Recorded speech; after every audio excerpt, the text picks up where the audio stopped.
Welcome to Your Need to Know. I'm your host, Catherine Reed, and today we're talking with Tony Cancelosi and Jocelyn Hunter. Thank you both for being here. From Columbia Lighthouse for the Blind, which has been around since 1900. So, Tony, CEO and president, you've been with the organization for 13 years. Give us a little overview of what happened between 1900 and 2018. Wow. Okay. Well, But make it short. Sure. In 1900, there were several families with children that were visually impaired and blind. We have the history going back to 1900, this families creating this.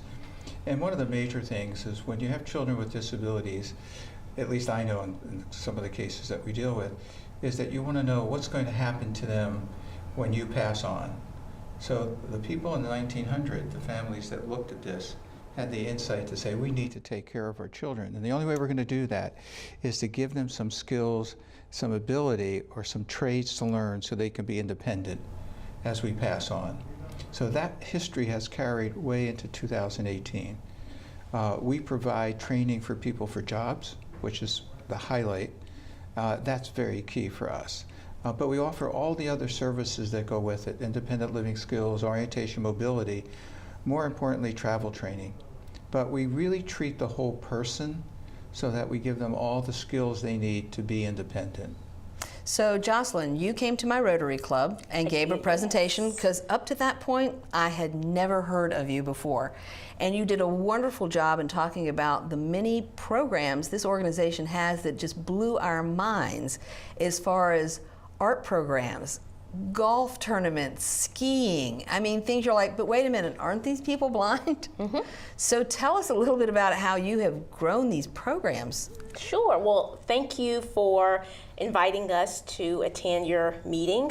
My colleague Kathy Miller and I really enjoyed our time there. So thank you all for being so hospitable and for tweeting at us. We appreciate it. We definitely invite the community to follow us on social media. Yes, so we have a lot of programs and services to serve our community of people who are blind, visually impaired, and people who are deafblind. This spring, we've had a very full, active season as we prepare for our annual Shot in the Dark Golf and Dinner Classic.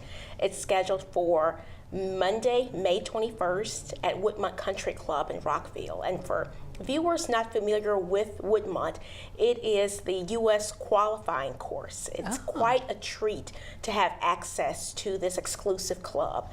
And we are honored to be there and to introduce our community to our sponsors, to golfers, and to our world champion blind golfers flying in from across the country to play a few holes of golf with our golfers, as well as to introduce the game to novice golfers who are blind or visually impaired.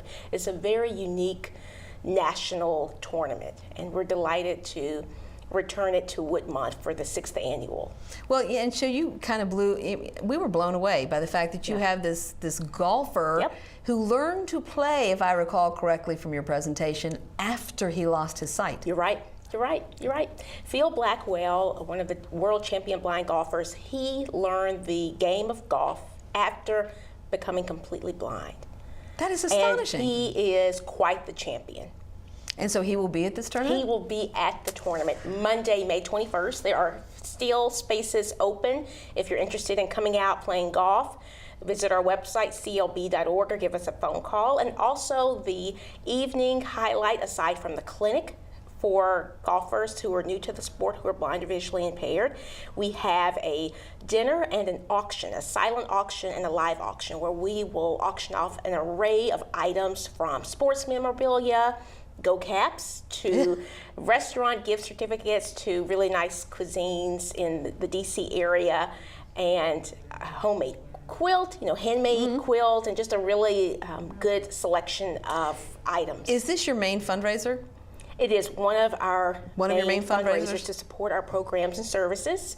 And we'll have out some celebrities as we tee off. Bob Carpenter from the Washington Nationals, the play-by-play announcer, is going to be there, along with Eileen Whalen, the meteorologist and community reporter for ABC 7 News Channel 8. So tell me, Tony, funding this over 118 years. Yes. You know, I've talked to a lot of nonprofits on this show, and that, you know, the model is always you have to constantly fundraise, fundraise, fundraise, fundraise, and part of that's building awareness of who you are and what you do. I think the other part of it is innovation. Fundraising is a component. The rest of it is innovation of how you serve a community, and in our case, technology is a very important part. So we have taken technology and enhanced it for people that are visually impaired and blind. We have a program that we're just completing at Metro. We've converted 11 Metro stations to have people who are deafblind and visually impaired and blind navigate 11 Metro stations using an iPhone. Wow. So that separates us from what I would call just service doing the direct. best, Yes, right. I had no idea. Right. I had no idea. And what we added to that, and this was a grant from the Department of Transportation and the Council of Governments, we added this year an iBeacon component. And iBeacons are these little, about that big, they hook them up and they send out signals. And the signals that they're going to be sending out is when the person is leaving the Metro, it will send a menu that they can choose from of what's at Gallery Place when they're leaving. There could be a restaurant, there could be a bank, there could be whatever. So we've done the proof of concept. We just completed that project last month, and it was very successful. So innovation is something that we've been doing, I think, very successfully. We run more than 18 government contracts in the federal government. And one of the innovations that we've actually taken out of the federal government is accessibility. And accessibility, not just physical accessibility, but technology accessibility. So we are now probably the most official accessibility experts to make websites accessible for people with disabilities. So that's another innovation that we're doing in the commercial market. And I'm allowed to say this to some of our sponsors, like the National Restaurant Association of America, who's one of our major sponsors for the golf tournament. We made their website accessible and developed a webinar for all of their members. And so we're doing innovation in a way that people with disabilities, vision impaired, deaf, blind community, have the opportunity to have all the things that are accessible to them that they maybe thought they lost before. You know, this is amazing because the fact that you do more than direct service providing is not something I understood until right this minute, that you are doing all these other things. But I was at a conference recently at George Mason University on the fourth sector, talking about there's this place where business, government, and nonprofits overlap and intersect into this fourth sector. Right. And Mark Rozelle, who's the dean at the Schar School of Government and Public Policy, was saying that they're actually thinking of creating a graduate program in tri-sector management. But it sounds like you're describing to us the physical embodiment of a tri-sector organization. Yeah, we're there. Wow. We're there. More importantly, it's something that we're going to have to do more of because we have an aging population. We have 250 million baby boomers. And when you start to look at that number in an aging process, 1 in 3 over the age of 65 could lose their sight. So if that's accurate, let's even cut that in half. There could be millions of people. Right now there's 24 million people in the United States that are visually impaired or blind. 14.7 million of them are women. 9.7 million are between the ages of 18 and 64. Wow. Statistics. Right. And the numbers are getting bigger. And it has a lot to do with diabetes, diabetic retinopathy, macular degeneration for aging. We have some of the highest rates of obesity in the whole country here. So there's a lot of factors that we look at on a day-to-day basis and clearly say, what is the innovation we could add to someone who's losing their sight? You know, when you described this app for the Metro that tells you when you get off those things at Gallery Place, you know, I was talking on an earlier show with someone who was saying when you create something for a particular group of people, it actually is something lots of people can use. So you might have designed it for the visually impaired, but the fact of the matter is, this could be an app that lots of people are like, yes, please tell me when I step off the Metro what's here. Or I get lost in the Metro. Some of us do. Find my way around in the Metro. That's fantastic. And so, Jocelyn, getting the word out about all the things that you do, I know you came to our Rotary Club. Right. Is that something that you and your partner in crime are doing for other Kiwanis or JCs or all kinds of organizations? Yes, that is one of the channels that we use to create awareness about our existence and who we are currently, through going out, giving presentations to different groups, employment facilities.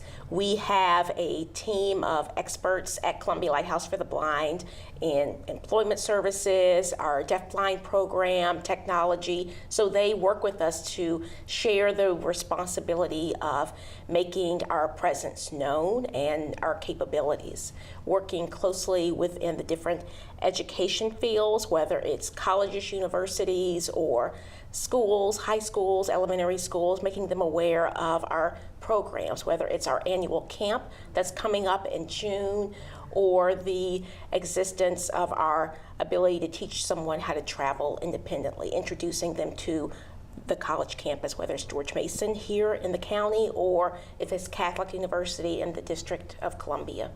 So that's great. So people can reach out to you to get more information or get a presentation. Absolutely. But also then you've got people in your organization that work on collaborations. Yes, that work on collaborations and also can bring their expertise to a meeting, to a presentation. If a group wants to learn just more about our accessibility and technology, it may be our Director of Technology and Training, or if they want to learn more about job skills and employment training, it could be our Workforce Services Director. Okay, so as far as the area, is this basically the Washington, D.C. metro area, or is your innovation going way beyond that?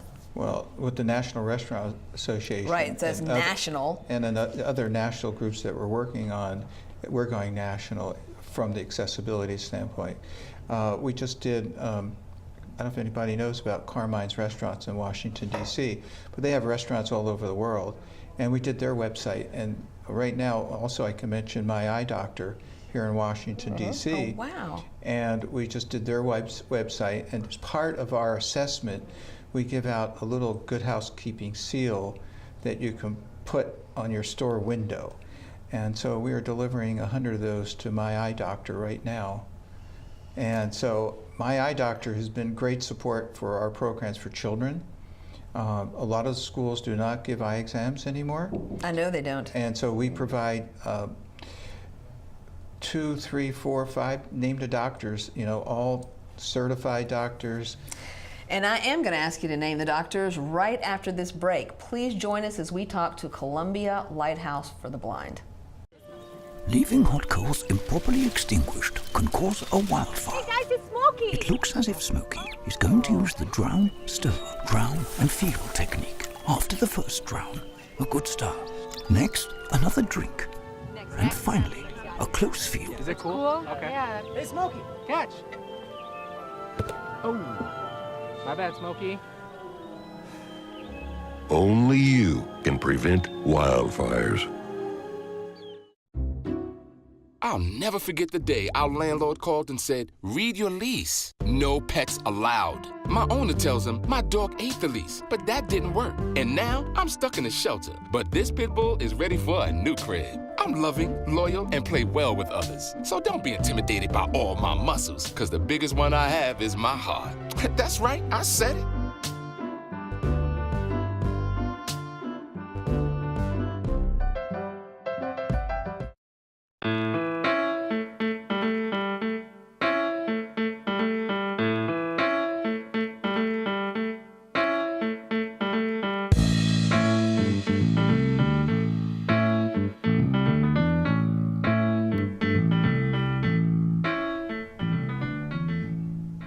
Welcome back to Your Need to Know. I'm your host, Catherine Reed. Today we're talking with Columbia Lighthouse for the Blind. Joining me is CEO and President Tony Cancelosi and Jocelyn Hunter, who is the Senior Communications Director. Thank you so much for being here. Thank you. So we were talking about some of the businesses that you work with, like my eye doctor when we went to break.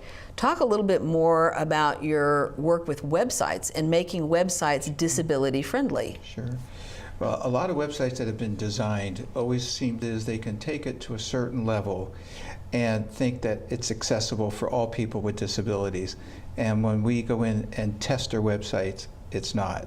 So we have the capacity through the certified people that we have working in our organization and a proprietary tool to assess that website for individuals who are visually impaired or blind, and for all disabilities to access that website. And we score that, and we give them the score. And so if we looked at your website and you were 64% and you're a restaurant, we always say, how much business are you losing by not being 100% accessible? That makes sense. That makes so much sense. And I'll give you the best example, I think, is we all worried about when 19999 turned to 2000. Oh, yeah. Everybody worried about Yep, that? yep. Well, there will be coming a day when every common website will have to be accessible for all people with disabilities, and we're not that far away. Yes, the Y2K thing was such a big deal, and then it turned out to be nothing. But you're absolutely right. Ours is something. There should be a different standard, and we keep coming back to the fact that boomers, and I am one of them, are aging at an incredibly fast rate, 10,000 people a day. And we use our iPhones, and we use websites, and we use transportation, and we are not thinking about losing our sight. And we need to be thinking about that. So tell me, Jocelyn, how big is your staff as far as deploying? You guys are doing a lot of work. So how big is your organization? We employ close to 90 people, many of whom work on the government contracts that Tony just described, where they fulfill different job functions on those contracts. And most of the people we employ are blind or visually impaired. So we are very proud, honored to be a large employer of people with disabilities here in the Washington, D.C. region. One service area I want to touch on, I want to park here for a moment, no pun intended, is our mobile eye care unit. The mobile eye care unit is one way, one vehicle that we're able to broadcast our existence and also to serve the community of people who don't have ready access to come in for eye screenings, to come in for an eye assessment. Here in the county, you all have quite a few senior living facilities, and we are always looking for ways to communicate with our senior population and introduce them to different technologies, making sure they have the latest eye screening, the latest eye exam, and we call upon them right now if they are interested in learning more about the mobile eye care unit, being out at their facility for one afternoon, one morning, to please call upon us or visit our website. That's fantastic, a fantastic service. One of the things I'd like to add is that we're probably 90 plus strong, but we have partners that we have engaged who believe in what we do. And one of those partners is a company called RAFA. They have embraced the accessibility enormously. If you go to their website, rafa.org, rafa.com. rafa.com, you can see when you log on, you'll see they're 508 accessible by the Columbia Lighthouse for the blind. Oh. So when you think about national and the things that we're doing, the partners that we have quadruples the number of people that we have to do these kinds of things. So that gives us the horsepower to do much, much more. Then your staff. What I usually find is you usually have a small core of people doing amazing things, but those collaborations and partnerships are very key. And the thing with your mobile unit is, so you're literally looking at like assisted living and facilities that cater to older people, but what about family shelters and places that are low income that, again, kids are going, you pointed out that schools aren't do vision tests anymore. Well, I'm on the board of the VA Medical Center here in Washington, D.C., and we've just done homeless veterans with our van last year with my eye doctor on there, and they gave free glasses. We've had what we call a stand down at the VA Medical Center where we set up for all visually impaired homeless veterans to come in and have their eyes examined. So we're pushing the van to its limits to go everywhere and anywhere with highly qualified doctors. One of our board members, Dr. Bill Deegan, is one of the leading ophthalmologists in the country, and his wife, Melissa Deegan, is also one of the I guess, well-known pediatric ophthalmologists in the country.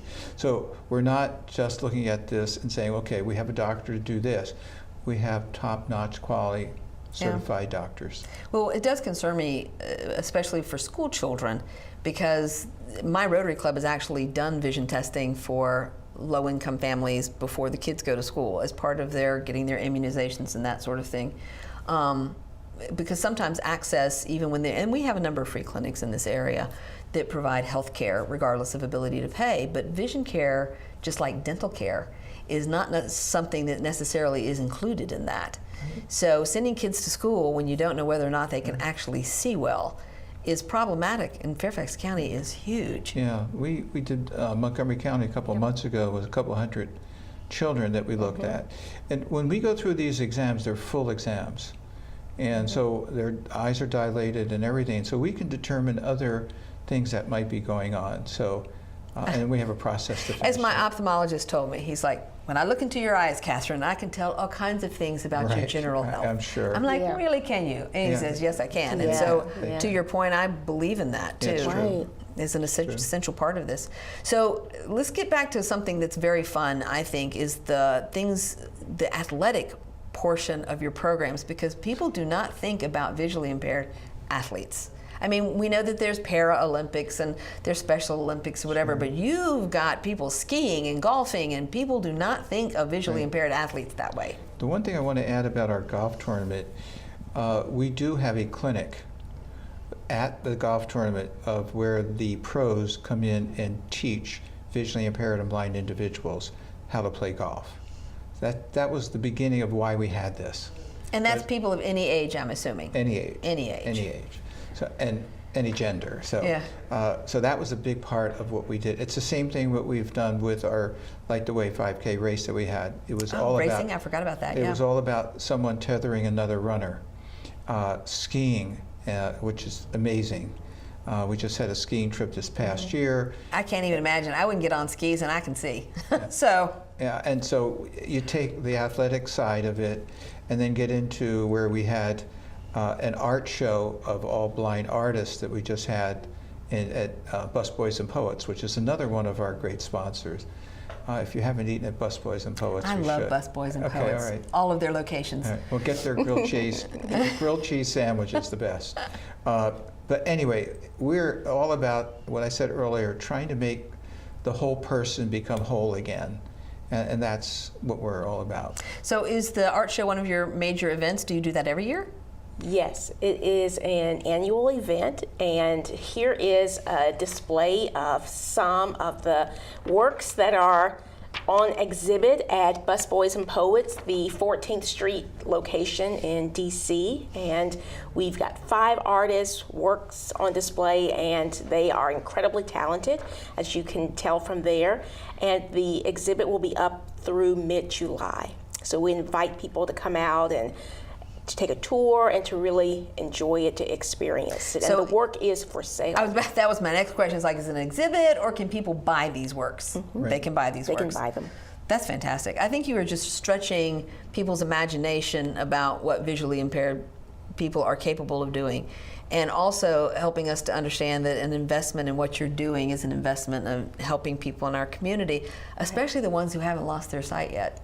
Right. I mean, to your point about diabetic retinopathy, because diabetes is something we know is a problem in this country, Sure. not addressing the fact that we will continue to have more and more people who lose their sight because of it is like ignoring the obvious, I think. The other thing we need to really explain also is diabetes affects children at early ages, and we have a program called Early Intervention Program for children who are born blind, and we work with them, the parents, up to the age of 3 in their home. And so there is a thing called hidden diabetes with children who are obese, and that carries on a little bit. I won't give all the medical terms about it, but we are looking at younger people. And when I mentioned earlier about 9.7 million people from the ages of 18 to 64, that's a big range. It is. And so hidden diabetes is clearly something our younger generation really needs to pay attention to. Yeah, and I can't agree with you more about the fact that early intervention is also the way of helping them to cope and not feel like their loss of vision has in some way impacted their potential life outcome. Right. Do you work, I mean, I know you probably work with a lot of older people, but do you work with a large population of younger people? The population, we're going to talk about our early intervention program. We go across to all the schools. We're in the schools. We work with a lot of high school students. One of our signature summer programs is our youth employment program, which is essentially getting the students ready for life after high school. They have 3 weeks living on the campus of Catholic University, and they have internships. Each student has his own internship, and they conclude the program with earning a stipend for their work.